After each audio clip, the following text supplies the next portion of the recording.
सम्मानित साथियों, नमो बुद्धाय, जय भीम। हमेशा की भांति एक बार पुनः हम लेकर आ गए हैं डॉक्टर अंबेडकर संदेश। आज के डॉक्टर अंबेडकर संदेश में बाबा साहब का ऐसा स्पीच लेकर हम उपस्थित हो चुके हैं जो बाबा साहब ने 17 मई 1936 को दिया था। 17 मई 1936 को बाबा साहब ये क्लियर कर कहते हैं कि आखिर उन्हें मजबूर क्यों होना पड़ा धर्मांतरण करने पर। बाबा साहब अपने जीवन की, खासकर बचपन की वो कहानी बताते हैं। 3 घटनाएं, अपने जीवन की वो 3 घटनाएं बताते हैं। अगर उन तीनों घटनाओं को आपने सुन लिया, क्योंकि ये बाबा साहब के ही शब्दों में हम लेकर उपस्थित हो रहे हैं, उन तीनों घटनाओं को सुनते ही आपके आंखों में आंसू आ जाएगा। ये पहली बार है जब बाबा साहब भाषण देते देते बाबा साहब की आंखों में आंसू आ गए। आखिर वो 3 घटनाएं कौन सी हैं? निश्चित रूप से हर अंबेडकर अनुयायी को, बाबा साहब के मानने वाले हर व्यक्ति को वो 3 घटनाएं जरूर जान लेना चाहिए। और खासकर जब बाबा साहब के ही शब्दों में लेकर हम उपस्थित हुए हैं, तो ऐसे में आपको निश्चित रूप से समय निकालकर, यदि आपके पास समय नहीं है तो समय निकालकर आप इस स्पीच को जरूर सुने। सम्मानित साथियों, एक और महत्वपूर्ण हम आपको बात बता दें, डॉक्टर अंबेडकर संदेश सुनने वाले हर श्रोता को, हर ऑडियंस को सम्मानित करने की योजना भी आवाज का ने बनाई है। 26-27 नवंबर 2023 को सारनाथ वाराणसी में राष्ट्रीय सेमिनार होगा और उसमें हर श्रोता को जो नियमित बात करेंगे, जो नियमित डॉक्टर अंबेडकर संदेश को सुनेंगे, उनको सम्मानित किया जाएगा। सम्मानित करने का आधार क्या होगा, यह जानना आपके लिए बेहद जरूरी है। आवाज का ऑफिशियल यूट्यूब चैनल पर सबसे पहली चीज, आपके द्वारा यह चैनल सब्सक्राइब किया जाना चाहिए। इसके बाद हर वीडियो के अंत में 2 प्रश्न पूछे जाते हैं। उन 2 में से किसी एक प्रश्न का जवाब यदि आप नियमित तौर पर देते हैं तो आपका सम्मान जरूर किया जाएगा। नियमित श्रोता को, नियमित जो ऑडियंस है, उनका सम्मान किया जाएगा, ट्रॉफी देकर सम्मान किया जाएगा। सम्मानित साथियों, ये तो एक सूचना के तौर पर हम कह रहे हैं। दूसरा हम आपको बता दें, आज का डॉक्टर अंबेडकर संदेश बेहद क्रांतिकारी है। आपसे निवेदन है कि वास्तव में यदि बाबा साहब की उन 3 घटनाओं के बारे में, हो सकता है इससे पहले आपने कभी ना सुना हो, लेकिन आज लेकर हम उपस्थित हो चुके हैं, क्योंकि ये बाबा साहब के शब्दों में है, इसलिए आपको जरूर सुनना चाहिए। आइए अब हम शुरू करेंगे बिना विलंब के 17 मई 1936 को बाबा साहब का ये स्पीच, जिसमें वो जीवन की 3 घटनाओं को बताते हुए कहते हैं कि इस वजह से आज हमें धर्मांतरण करने की आवश्यकता है। आखिर वो कौन सी 3 घटनाएं हैं? निश्चित रूप से अब आपकी उत्सुकता बढ़ गई होगी। तो आइए चलते हैं सीधे डॉक्टर अंबेडकर संदेश की तरफ। डॉक्टर अंबेडकर संदेश माननीय कांशीराम साहब की पूर्ण तिथि पर हम रिकॉर्ड कर रहे हैं और ये आपको 10 अक्टूबर 2023 को आपको मिलेगा सुबह 5 बजे। सम्मानित साथियों, सबसे पहले कि हम डॉक्टर अंबेडकर संदेश शुरू करें, हम माननीय कांशीराम साहब के चरणों में श्रद्धा का सुमन अर्पित करते हैं। स्थान बुद्धा बोधिसत्व अंबेडकर इंटरनेशनल सेंटर, बीबीआईसी, सारनाथ वाराणसी, राज्य उत्तर प्रदेश, देश भारत के सौजन्य से आज का डॉक्टर अंबेडकर संदेश, जिसका विषय है अपने मिट्टी के मोल जीवन को सोने जैसे दिन प्राप्त हो, इसलिए धर्मांतरण की आवश्यकता है।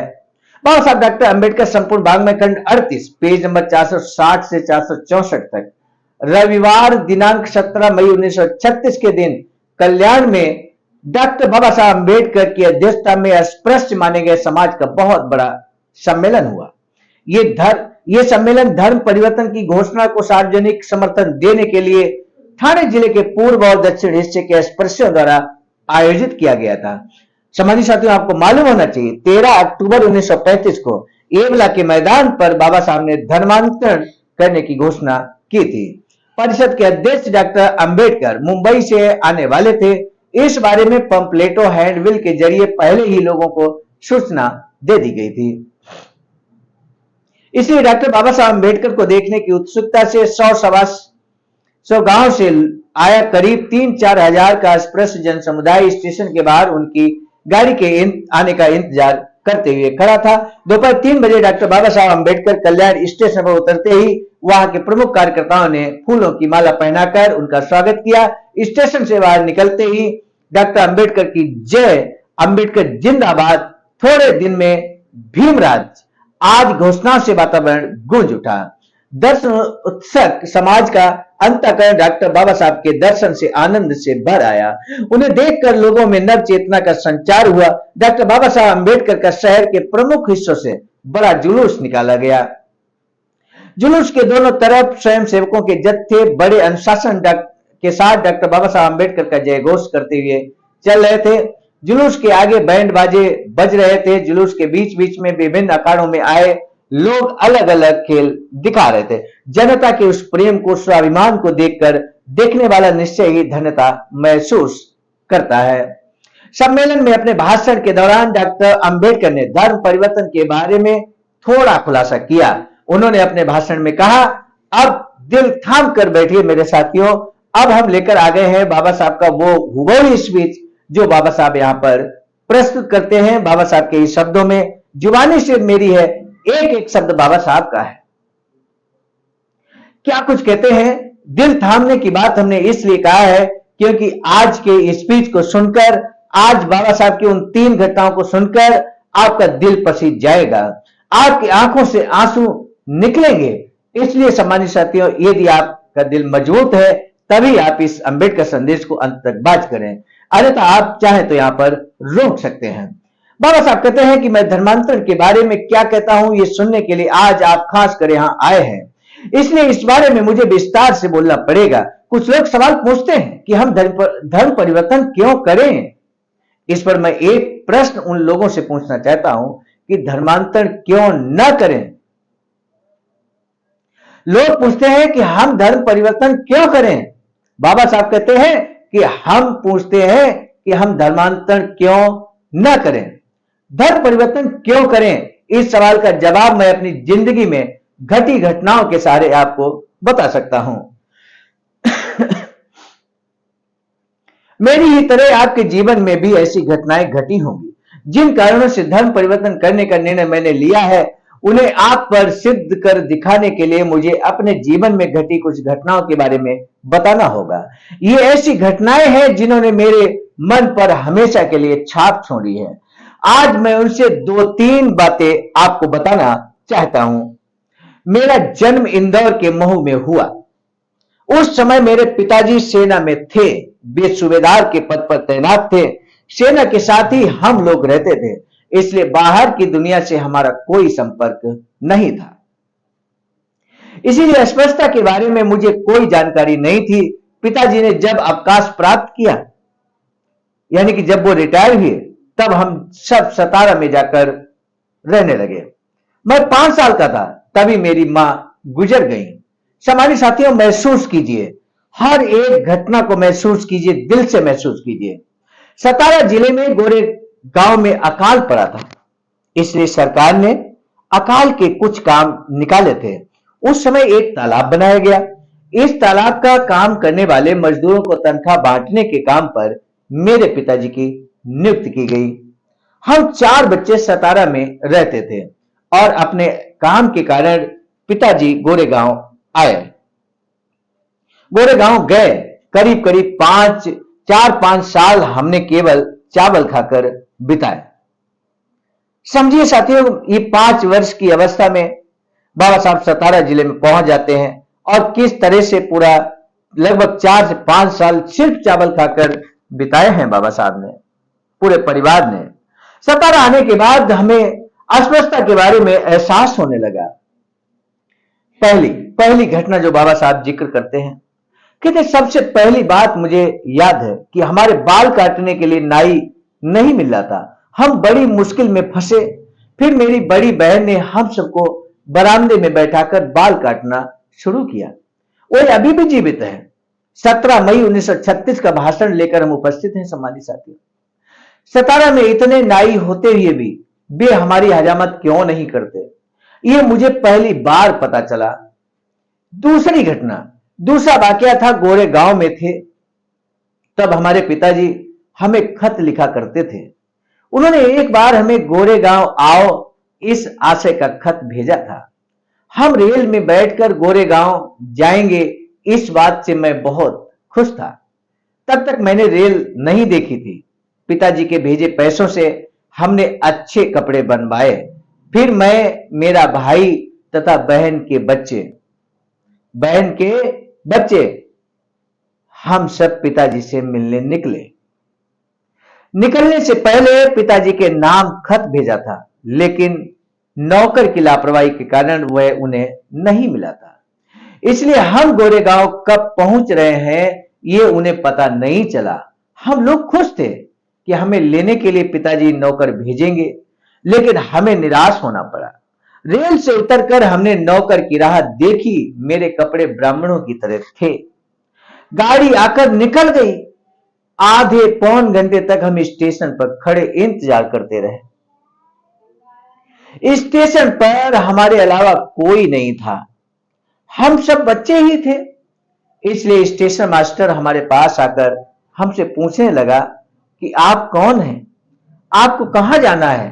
बहुत सारी बातें पूछी। जैसे ही हमने बोला हम महार हैं, कहते ही स्टेशन मास्टर को जैसे करंट लग गया। बिदक कर 5-6 कदम पीछे हटा। इसके बावजूद हमारे कपड़ों के कारण हम अच्छे खाते पीते घर के महार हैं, ये उसने पहचाना।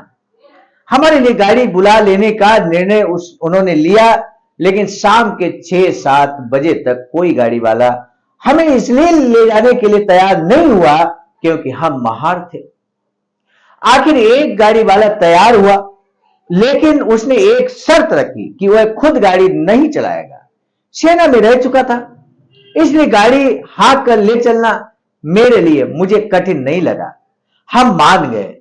तब गाड़ी वाला अपनी गाड़ी लेकर आया। फिर हम गोरेगांव की राह पर चल पड़े। गांव से बाहर काफी दूरी पर एक नाला था। आप लोग यहीं रोटी खा लीजिए, आगे आप लोगों को पानी पीने का जो पानी है वो नहीं मिलेगा, गाड़ी वाले ने कहा। हम नीचे उतरे, हमने रोटियां खाई।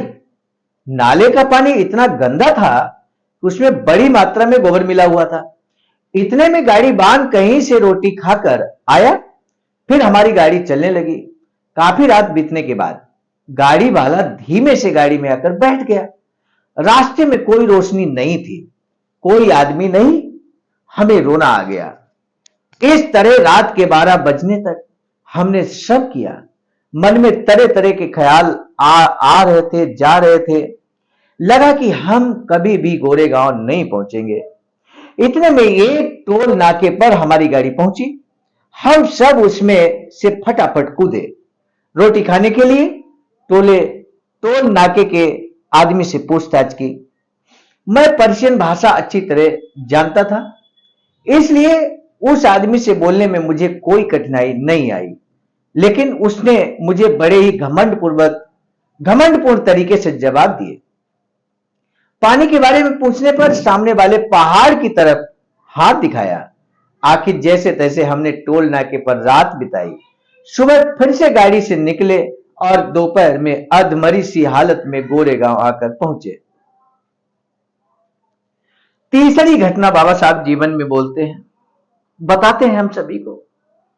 मेरे जीवन की जो तीसरी घटना है मैं आपको बताने वाला हूं, वह बड़ौदा सरकार के यहां मैंने जो नौकरी की थी उससे संबंधित है। बड़ौदा सरकार से स्कॉलरशिप मिलने के बाद मैंने विदेश जाकर उच्च शिक्षा ली। वहां से लौटने के बाद मुझे स्कॉलरशिप की शर्त के मुताबिक बड़ौदा संस्थान में नौकरी करनी थी, लेकिन बड़ौदा में रहने के लिए मुझे एक भी घर नहीं मिला। हिंदू अथवा मुसलमान कोई भी मुझे रहने की जगह देने के लिए तैयार नहीं था। आखिर पारसी बनकर एक पारसी सराय में रुकने की सोची। विलायत से लौटा तब मैं गोरा और रौबदार दिखाई देने लगा था।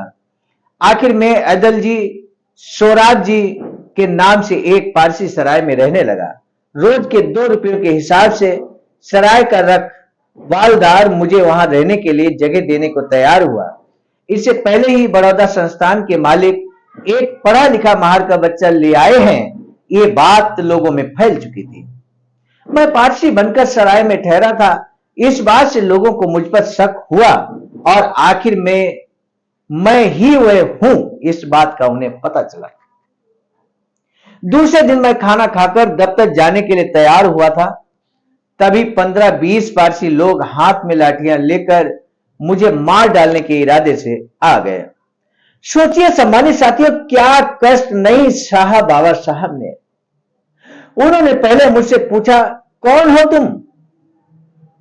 बाबा साहब कहते हैं, सिर्फ हिंदू हूं, यह जवाब दिया, सिर्फ हिंदू हूं। लेकिन इस जवाब से उन्हें उनकी तसल्ली नहीं हुई। उन्होंने तू मैं करते हुए मुझसे तुरंत उस जगह को खाली करने के लिए कहा। अपने धीरज का तब मुझे बड़ा सहारा मिला। मैंने बिना डरे उनसे 8 घंटे की मोहलत मांगी, 8 घंटे की। पूरा दिन मैं अपने लिए रहने की जगह खोजता रहा, लेकिन मुझे कहीं भी रहने लायक जगह नहीं मिली। कई दोस्तों के यहां गया, सबने कोई ना कोई कारण बताकर मुझे चलता कर दिया। मैं आखिर इस कदर ऊब गया, आगे क्या किया जाए मेरे समझ में नहीं आया। एक जगह नीचे बैठ गया। मेरा मन बड़ा दुखी था, आंखों से आंसुओं की धारा बहने लगी। उस समय को याद कर सम्मानित साथियों, अब भाषण देते हुए बाबा साहब डॉक्टर भीमराव अंबेडकर की आंखों से आंसू बहने लगे। बाबा साहब स्पीच देते देते बाबा साहब की आंखों में आंसू थे। स्वाभाविक सी बात है कि यदि इन 3 घटनाओं को सुनने के बाद यदि आपका दिल नहीं पसीजता, यदि आपकी आंखों में आंसू नहीं है, तो सम्मानित साथियों इसका क्या मतलब है? क्या आप उस घटना को अपने ऊपर लेकर देखिए, आपको एहसास होगा किस तरह के कष्ट नहीं सहे बाबा साहब ने। बाबा साहब चाहते तो बहुत सुखपूर्वक जीवन व्यतीत कर सकते थे। इतनी एजुकेशन होने के बाद बाबा साहब अपने लिए बहुत कुछ कर सकते थे। आगे बाबा साहब कहते हैं, आखिर मैंने इतने कष्ट सहने के बाद स्वयं को समृद्धशाली बनाने के लिए क्यों नहीं प्रयास किया? समाज को समृद्धशाली बनाने के लिए, समाज को स्वाभिमानी बनाने के लिए मैंने क्यों पूरा जीवन समर्पित कर दिया? आज का डॉक्टर अंबेडकर संदेश में अब आगे बाबा साहब बताने वाले हैं। बाबा साहब कहते हैं, अस्पृश्यता की अग्नि से उनका अंतःकरण झुलस सा गया था। सम्मानित साथियों, आखिर कोई इलाज ना पाकर बड़ौदा की नौकरी छोड़कर रातों रात मुझे मुंबई आना पड़ा। मेरे साथ जो कुछ गुजरा, कुछ वैसा ही आप लोगों के साथ भी कई बार हुआ होगा। इसलिए कहता हूं कि जिस समाज में इंसानियत नहीं है, हमारे लिए कोई जगह नहीं। सम्मानित साथियों, उस समाज में बिना वजह मानहानि झेलते हुए, अपमान झेलते हुए, शोषण झेलते हुए, अत्याचार सहन करते हुए रहने का कोई मतलब नहीं। ऐसे निर्दयी धर्म में जो रहेगा वह गुलाम है। जो इंसानियत चाहता है वह इस शैतानी धर्म में नहीं रहेगा। मेरे बाप दादा हिंदू धर्म में रहे, लेकिन वे पढ़ लिख नहीं पाए। उन्हें हाथ में हथियार लेने की इजाजत धर्म ने नहीं दी। संपत्ति कमाना धर्म के नियमों के अनुसार उनके लिए असंभव था। इस कारण हमारे लिए, हमारे बाप दादाओं के लिए ये 3 चीजें कमाना असंभव हुआ। उच्च शिक्षा लेते समय मुझे संस्कृत भाषा सीखनी थी, लेकिन धर्म के बंधनों के कारण उस समय वह मेरे लिए संभव नहीं हो पाया। लेकिन अब समय बदल चुका है। अब विद्या पाना, संपत्ति कमाना और हथियार धारण करना हमारे लिए मुमकिन है।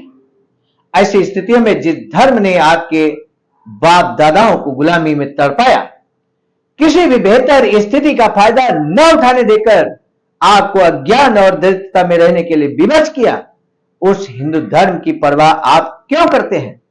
अपने बाप दादाओं की तरह ही आपको भी अगर उसी निर्बल, स्वाभिमान शून्य स्थिति में ही जीवन बिताना हो तो आपसे कोई कुछ नहीं कहेगा, आपकी कोई परवाह भी नहीं करेगा। आज धर्म परिवर्तन का जो महत्व है वह इसी वजह से है। हिंदू धर्म में रहने से आपको हमेशा गुलाम का दर्जा ही मिलेगा। मैं भले अस्पृश्य रहूं, लेकिन एक हिंदू आदमी जो कुछ कर सकता है वह सब मैं कर सकता हूं। मेरे हित या अहित का सवाल मेरे हिंदू धर्म में रहने या न रहने से हल नहीं होगा। आज की हालत में मैं हाई कोर्ट का जज बन सकता हूं, विधिमंडल में मैं मंत्री बन सकता हूं, लेकिन केवल आप लोगों की खातिर, समाज की खातिर, इंसानियत की खातिर आज मुझे धर्मांतर करना जरूरी लग रहा है। अपने मिट्टी के मोल जीवन को सोने के दिन दिखाने के लिए मुझे धर्म परिवर्तन करना जरूरी लग रहा है। आपकी हालत में सुधार लाने के लिए मुझे अपने सहयोगी दोस्तों से जरूर सहायता मिलेगी, उसका मुझे यकीन है। आपको काबिल बनाने के लिए मुझे धर्म परिवर्तन करना है। अपने हित के बारे में चिंता करने की मुझे कोई जरूरत नहीं है, उस बारे में मैं बिल्कुल बेफिक्र हूं। आज मैं जो कुछ भी कर रहा हूं वह आप लोगों के लिए ही कर रहा हूं। मुझे आप ईश्वर मानते हैं, लेकिन मैं ईश्वर नहीं हूं। मैं आप ही की तरह एक इंसान हूं। मुझसे आप जो भी मदद पाना चाहते हैं वह देने के लिए मैं तैयार हूं। मैंने तय किया है कि आपकी आज की जो हालत है उससे मैं आपको मुक्ति दिला दूं। मैं अपने लिए कुछ नहीं कर रहा, आपको काबिल बनाने की कोशिश मैं करता रहूंगा।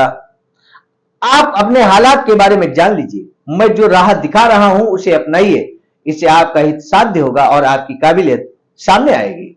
आज का पहला प्रश्न, बाबा साहब डॉक्टर भीमराव अंबेडकर ने धर्म परिवर्तन के प्रश्न पर क्या जवाब देते हैं? बाबा साहब ने बहुजन समाज को सर्वांगीण उन्नति के लिए कौन सा मार्ग पर चलने की सलाह दिया है और क्यों? आज के महत्वपूर्ण दो प्रश्नों में से किसी एक का जवाब देना आपके लिए बेहद जरूरी है।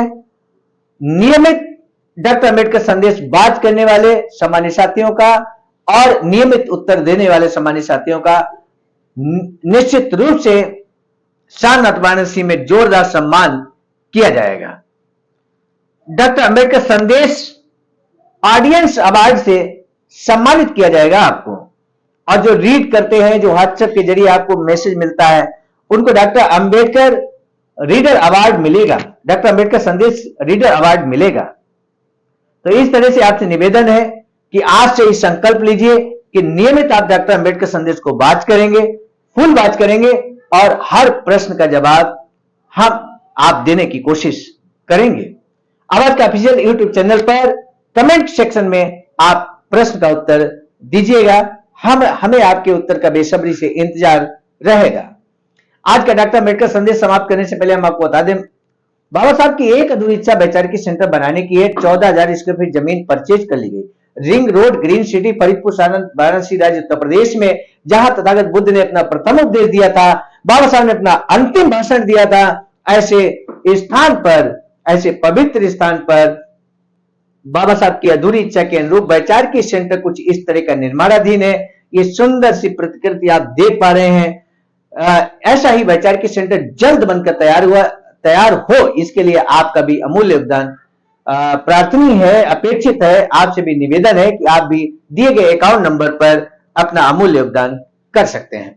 सम्मानित साथियों, आज का डॉक्टर अंबेडकर संदेश अब हम यहीं पे समाप्त कर रहे हैं, लेकिन उससे पहले कि हम समाप्त करें, हम आपको बता दें आज का डॉक्टर अंबेडकर संदेश हम लेकर आए थे मिशन नायक बुद्ध मित्र मुसाफिर सर, राष्ट्रीय महासचिव आवाज का नई दिल्ली की प्रेरणा में, और साथ ही साथ संकलन करता परम आदरणीय विजय कुमार बौद्ध जी, प्रांतीय कोषाध्यक्ष आवाज का बिहार, एवं प्रस्तुत करता मैं स्वयं सर्वजित आर्य, राष्ट्रीय कोषाध्यक्ष आवाज का नई दिल्ली। आज का डॉक्टर अंबेडकर संदेश कैसा लगा? यदि अच्छा लगा तो हर उस व्यक्ति तक पहुंचाइए डॉक्टर अंबेडकर संदेश जिसको बाबा साहब के बारे में जानकारी बेहद जरूरी है। ऐसे समाज के हर व्यक्ति तक डॉक्टर अंबेडकर संदेश पहुंचना चाहिए। इसी निवेदन और अनुरोध के साथ हम लेंगे इजाजत। आप सभी को सादर नमो बुद्धाय, जय भीम।